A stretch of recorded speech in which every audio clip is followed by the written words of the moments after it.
All right, what's good with y'all? Back with another video, and today I'm doing a versus video for the Sabrina 2 versus the Sabrina 3, and letting y'all know if it's worth the upgrade of paying $130 to $140 retail for the Sabrina 3s, or going and find a bunch of these on sale from $100 to $80 or possibly even less at your local outlets or in some of the links below that I will put. Before we get into it, make sure you like, comment, subscribe. Let's break it down and give y'all my take on the Sabrina 2 versus Sabrina 3. First on the list, we have looks and design. It's like that Spider-Man meme where you're just kind of looking at each other like, yeah, they look the exact same to me. If I cover up this little midsole part where they kind of took it out and made a triangle right there, I'm telling you, I wouldn't even say these are a different shoe. As far as looks and design go, I feel like this is a personal preference thing for me. I like the looks on both of them. The Sabrina 2s really favor Kobe 5 in my opinion. I can do a full breakdown on that as well if y'all want to see on certain things on this shoe that are exactly in the same spot and thing on a Kobe 5. And then the Sabrina 3s also kind of like, they kind of mixed the 1 and the 2 a little bit, made a 3, didn't really change much at all, and kind of took this little slit out to make it look a little different.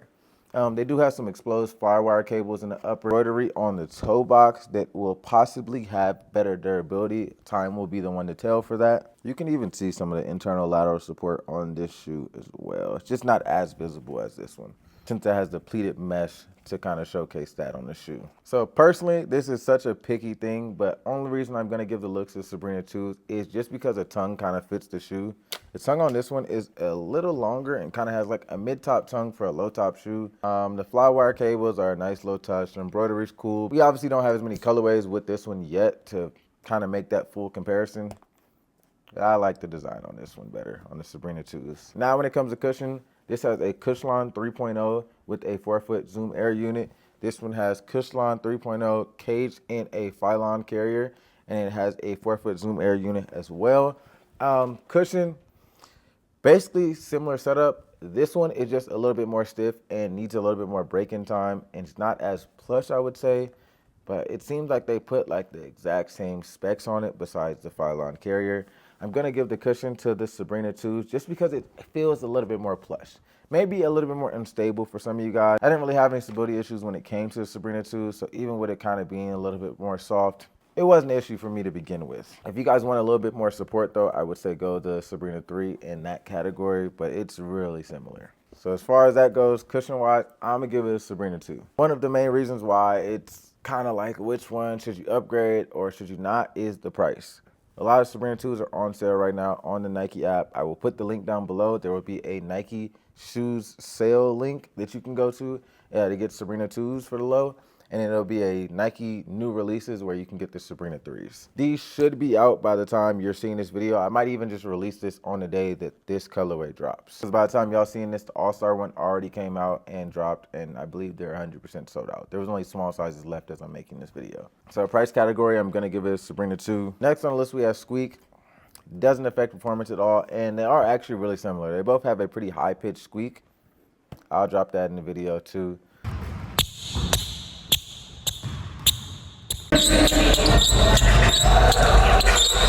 So that's really just a personal preference thing, but they sound about the exact same to me.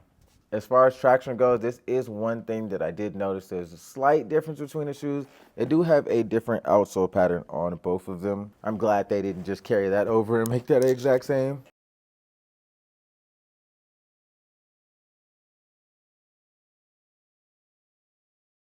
So that is a little bit of a nice touch, but when it comes to traction on the court, I would drop videos for both of them as well.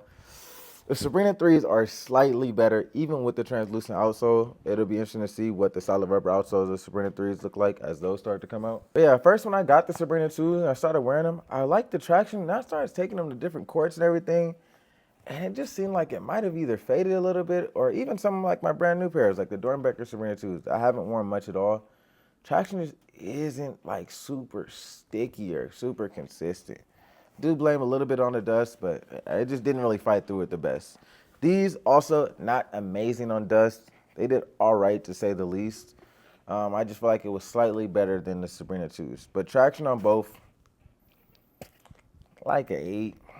I don't want to go 7.5. I don't think it's in the 7s category, but it's like barely. If it was like a 7.8, that's what both of them. It'd be like 7.8, 7.5. Now when it comes to weight of shoe, average weight for my size basketball shoe is 370 to 400 grams. They both are technically lightweight. This one is coming in about 360 grams. This one is coming out about 340 grams. There is a 20-gram difference, and this one is lighter. So the Sabrina 2s win the weight category as well. 20 grams is, I'm not going to say huge and noticeable on foot, but it is definitely a little bit lighter. And if you wanted to get down to the nitty gritty of like, oh, what is the best?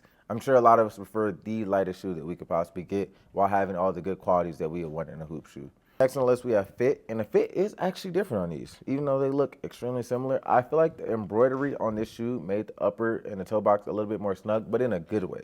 I know a lot of my people that have normal to narrow feet felt like the toe box in the Sabrina 2s had a little bit too much space or was a little bit too wide in a sense, which is very surprising for a Nike shoe. When I first got the black and purple colorway of the Sabrina 2s, I was surprised with how much space we had in the toe box. Like, it actually felt like I can open my toes a little bit. A lot of Nike shoes, like Kobe 6s, for example, PG 6s, like your toes are in there like this. They might even be kind of scrunched in a little bit. And that's not really the best for your feet. But with this shoe, they made a case to actually make the toe box a little bit wider. This one is more like a normal foot. It's like normal toe box, which I feel like is best. It works best for everybody. The wide footers, I don't think you need to go a half size up. Just take a little bit more time to break it in. And the normal fitters, it should fit you 100% perfect. If you have a narrow foot, it still has that like squeeze and tension to it to where your foot isn't like sliding around or too much space in the toe box for you. So the overall fit on this one is a lot better in the Sabrina 3s for everyone in a sense. If you're a specific category or you're like a wide footer, you might actually like the 2s a lot more. And then next on the list, we have court feel. For me, these feel the exact same on the court. Like, there's so much similar qualities in this shoe. I didn't feel like there was much of a change. From the Sabrina 1 to the Sabrina 2, I felt a lot of different, like, things in the shoe. They fit different. The way they felt on court was different. Just everything felt a little different, but a little bit more of an upgrade. With these, they kind of feel like they just gave, like, a Sabrina 2.5. Or how they used to do the Elite series at Nike where, like, they dropped the Sabrina 2, and in the playoffs, they dropped the Sabrina 2 Elite. That's what this kind of seems like they did.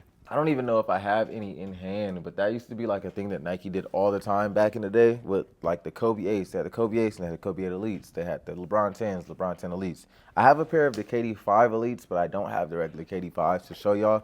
But if you like look at some of those and do some research on that, you'll see like how this could be like Sabrina 2 Elite. And they basically just bring shoes back with a higher price point. They always added like cool designs or crazy colorways and stuff like that for the playoffs. And it was always a nice touch. Like, people were really excited for that back in the day. Overall though, is it worth the upgrade to go from a Sabrina 2 to a Sabrina 3 if you already have a pair? Another thing that was an issue for a Sabrina 2s I know a lot of y'all had was durability. Like I said, this is a new shoe. I've had it for maybe a week. I've worn it a couple times. No issues so far, but durability is a thing that may take months, weeks of continuous wear. Actually find out how the shoe holds up. Materials are really similar to that of a Sabrina 2, so I don't really expect the durability to be insanely better. I will say though, with the embroidery that they've added on this part of the shoe and on the sides and hints, this embroidery should add a little bit of durability to the shoe.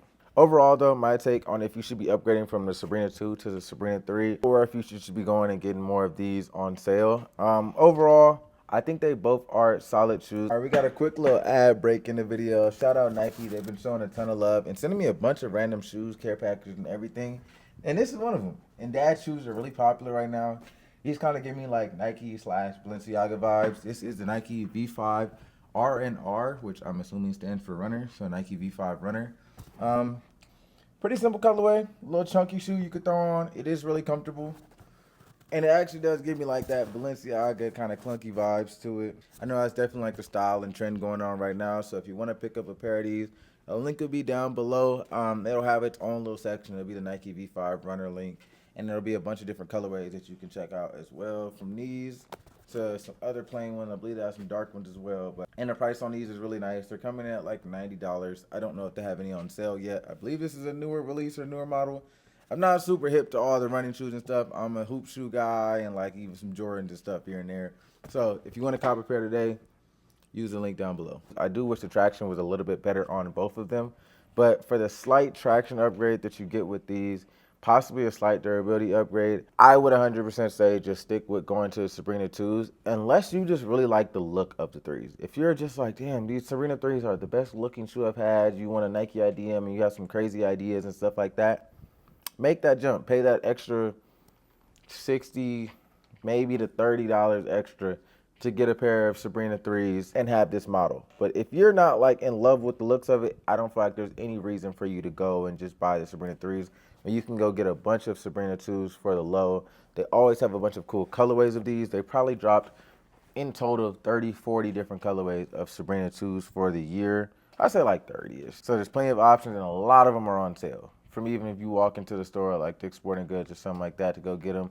I'll drop links for pairs on sale on Dick's Sporting Goods, like they'll be tagged to the video, so when you click it. And I also have all my Nike links down below. Like I talked about earlier in the video, I have a new Nike releases link, and that's where you can find all the new stuff from the new A1s, new Sabrina 3s, the new Ja 3s, if you're seeing this when they're already out. And I also have a link of the Nike shoe sales, and that'll be all the stuff like the Sabrina 2s, the Ja 2s, any LeBrons that are on there that are on sale, KDs that are on sale, current models and older models. Go ahead and check those out down below if you want to cop a pair. I appreciate y'all tuning in, and that's my take on if you should upgrade from the Sabrina 2.